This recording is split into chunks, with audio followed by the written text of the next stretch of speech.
मुख्यमंत्री के साड़ू श्री सुदीप सोनू को भी चुनौती देता हूं कि सुन रहे हैं, गिरिडीह का झंडा मैदान आपके बाप का है।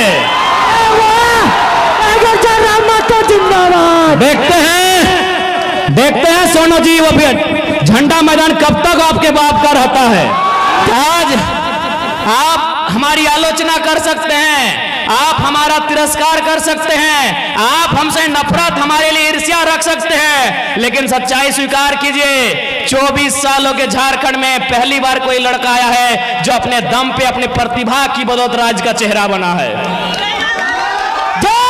कल्पना सोरेन इसलिए चेहरा बनी कि मुख्यमंत्री की अर्धांगिनी है।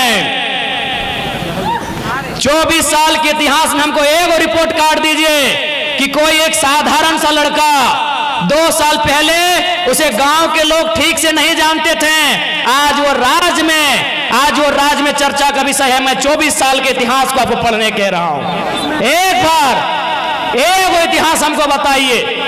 आज बहुत सारे लोग कहते हैं अरे इस राज्य में रोज आंदोलन हो रहा है, कभी राजभवन के सामने हो रहा है, कभी मुख्यमंत्री के आवास में हो रहा है, कभी डीसी कार्यालय के सामने हो रहा है, कभी विधानसभा के सामने हो रहा है।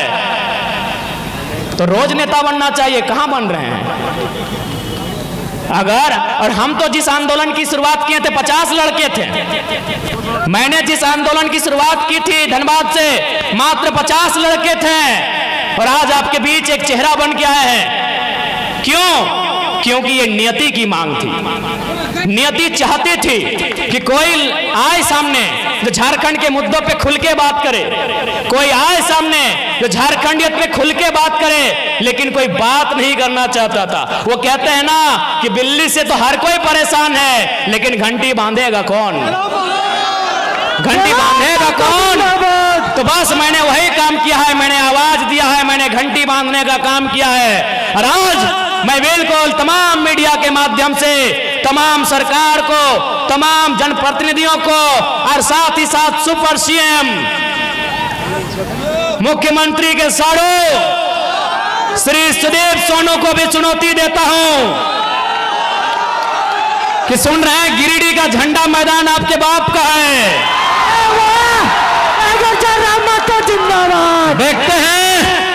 देखते हैं सोनू जी, वो झंडा मैदान कब तक आपके बाप का रहता है।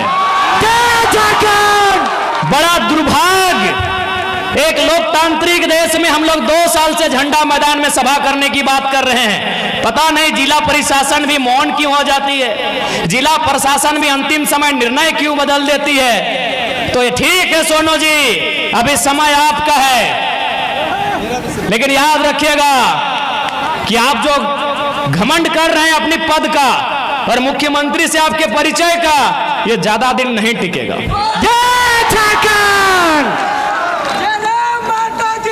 जिंदाबाद जिंदाबाद।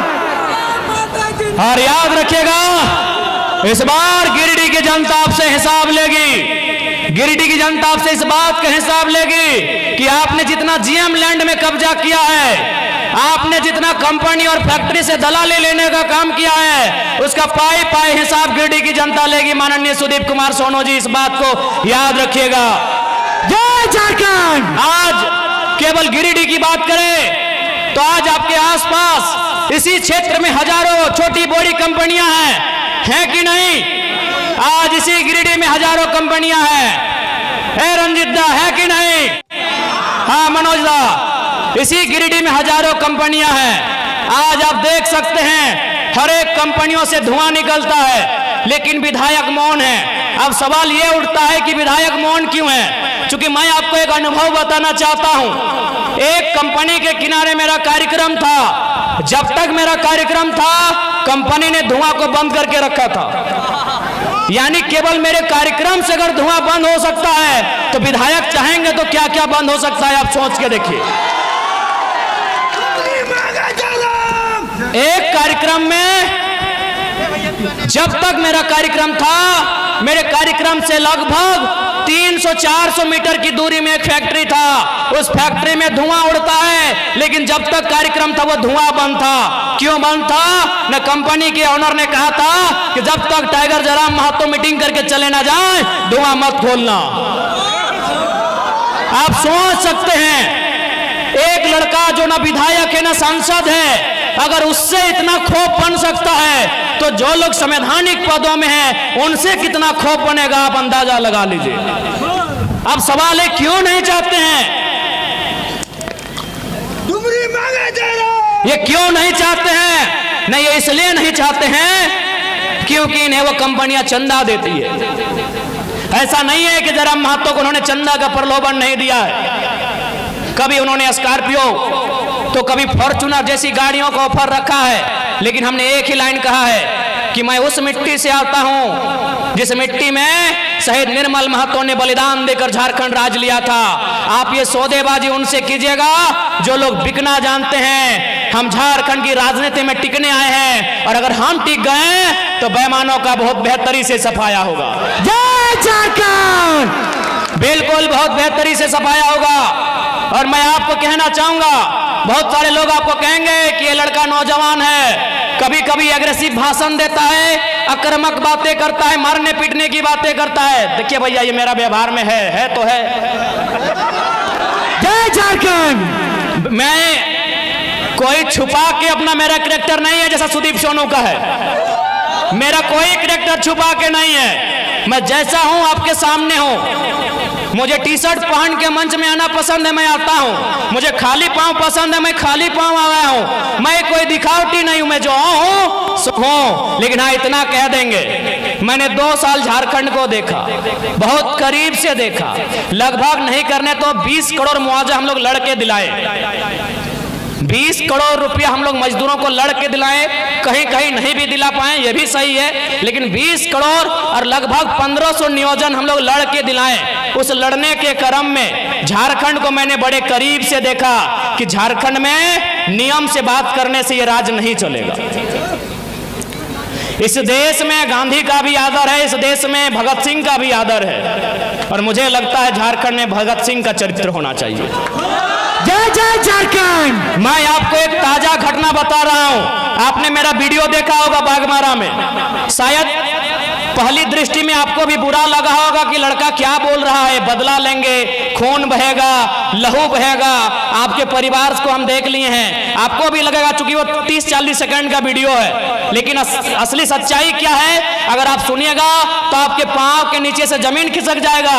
दरअसल बागमारा के उस कोलियरी में 133 मजदूर काम करते हैं। अच्छा, एक बात बताइए, अगर कोई कहीं काम करता है तो उसके काम का कोई प्रमाण होता है कि नहीं?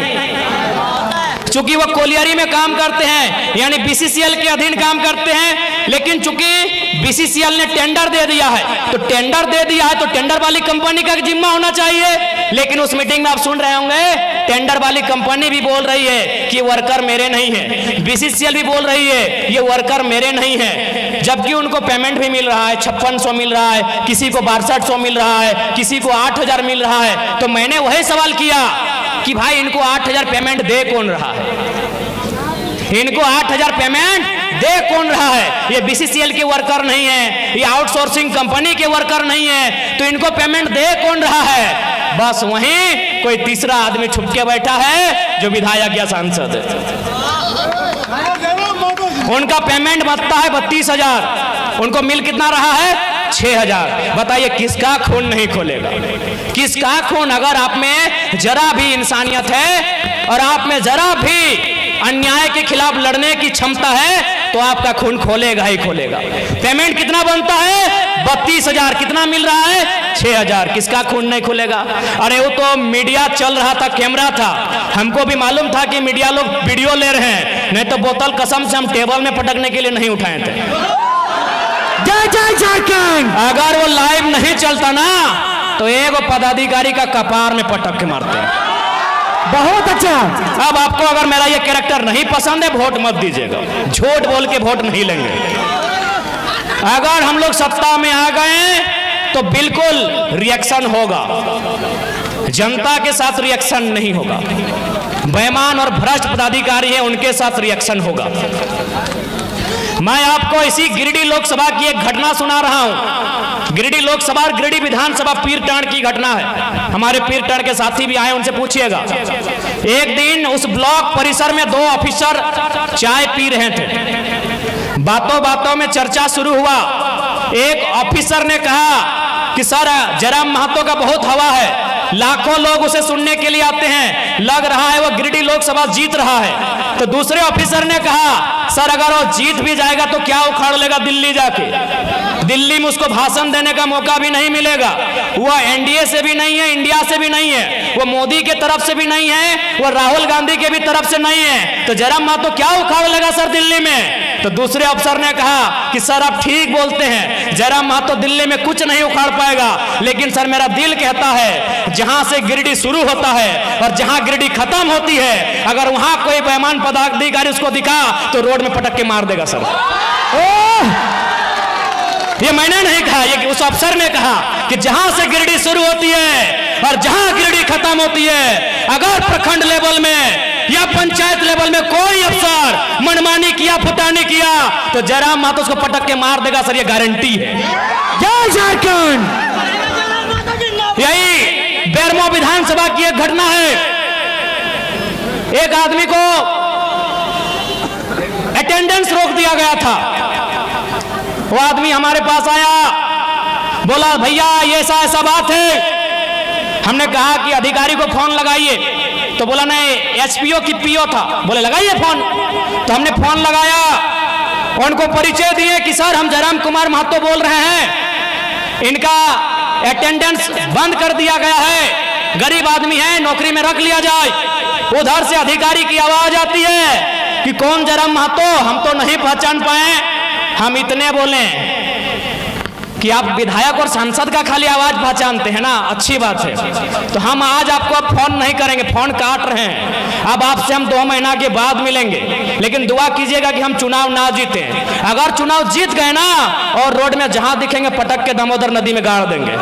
जय झारखंड। विश्वास कीजिए 10 सेकंड के बाद उस अधिकारी ने कहा कि जयराम बाबू बोलिए क्या काम है। 10 सेकंड में 10 सेकंड में उस अधिकारी ने कहा कि जयराम बाबू बोलिए क्या काम है।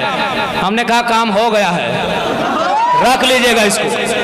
10 सेकंड में, ये कोई बड़ाई नहीं कर रहे हैं। शेख शाहिद हमारे उपाध्यक्ष हैं, वो उसको लेके आए थे, पूछ लीजिएगा कौन है, हम अपनी बड़ाई नहीं कर रहे हैं। शेख शाहिद यही मंच में शायद बैठे हैं, उनसे पूछिएगा वो आदमी कौन है जिसको नौकरी से निकाल दिया गया था। और हमने बस इतना ही कहा था कि अगर आपको विधायक सांसद का ही पैरवी पसंद है तो 2 महीना के बाद हम आपसे बात करेंगे, यदि जीत गए तो हम बात नहीं करेंगे, दामोदर नदी में पटक के गाड़ देंगे। इसका मतलब क्या है समझें कि नॉन मैट्रिक मंत्री बनाएगा तो क्या होगा, चोर गुंडा लोग को विधायक बनाएगा तो क्या होगा। अफसर शाही पूरी तरह हावी है, मैनेजमेंट पदाधिकारी मजदूर के ऊपर चढ़ के बात करते हैं। इसलिए झारखंड को मीठी मीठी बात करने वाला लीडर नहीं चाहिए। यदि आपको लगता है मीठी मीठी बातों से झारखंड का काम हो जाएगा तो हमें मत चुनिएगा, हमें मीठा मीठा बात करने नहीं आता है। हमें मीठा मीठा बात कल्पना भाभी की तरह मीठा मीठा बात करने नहीं आता है। उनको विरासत में राजनीति मिली है, ससुर जी और पति जी उनके मंत्री मुख्यमंत्री हैं, उनको विरासत में राजनीति मिली है, वो मीठा बात करेंगे। हमें मीठा बात करने नहीं आता है। गिरिडीह में है भाभी, प्रणाम, पहले प्रणाम स्वीकार कीजिए। और आपसे निवेदन होगा भाभी, ये लोग आपको वोट देंगे, आप विधायकी से इस्तीफा दे दीजिए। और इतना भी हम लोग बेवकूफ नहीं है, सुनने में आया है केवल आपको गांडे से विधायक बनाने में सरकार ने सिस्टम के साथ साथ 10 करोड़ रुपया फूंक दिया है। क्या बात करते हैं, इसलिए हमें मीठा बात करने नहीं आता है। मेरा घर तोपचांची है, धनबाद जिला है, ऐसी तो घटनाएं अनेक है।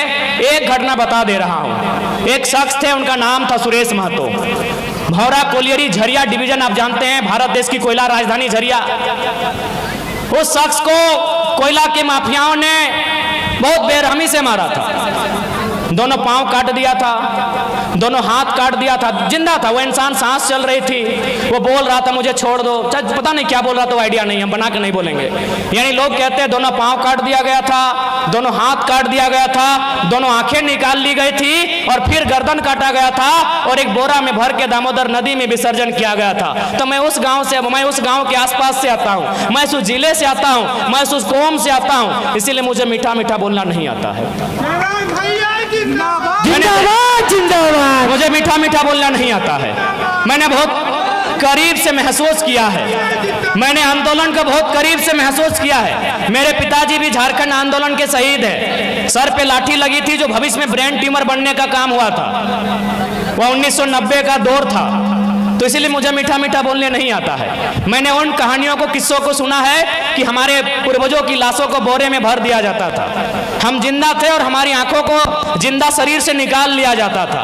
हम जिंदा होते थे, हमारे हाथ को, हमारे पांव को काट दिया जाता था।